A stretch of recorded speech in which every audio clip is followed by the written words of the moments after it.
Oh man, this one, oh, I love going deep, but making it simple enough that I can understand it. This one we call deliberate self-exposure. Sounds kind of crazy, right? Deliberate self-exposure. Write that down. We're gonna jump into it. When I can master this thought process, this lifestyle of deliberate self-exposure, it helps eliminate consequences from life.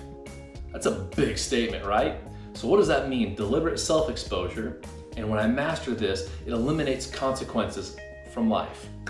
Well, let's look at internal discipline versus external discipline. I just gave this example the other day.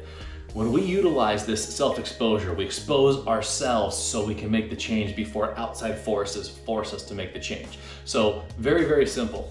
Internal discipline, when I'm driving on the freeway and the speed limit is 65, if I keep it between 65 and let's say 72, that might be pushing, let's say 70.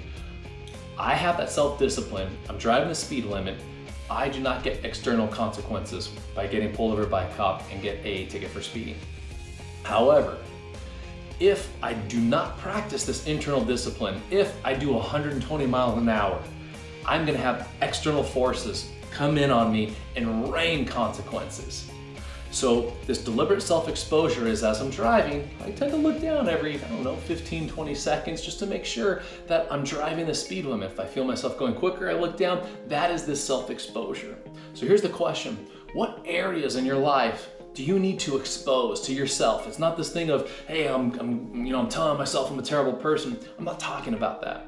What I'm talking about is this deliberate self-exposure of stating, oh, in this area, maybe I'm not being completely transparent or honest, or in this area, I'm kind of shucking and jiving and trying to keep some of the information away from some people that can help me.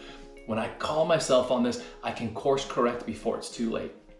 This internal discipline, the self-exposure, helps create this lifestyle of honesty and truth, and no longer do I have to live in the shame and judgment, but it's, oh, I made a mistake here, let me correct it, find out what I can do to course correct before I keep going, and then these external consequences, this external force comes in and has to intervene.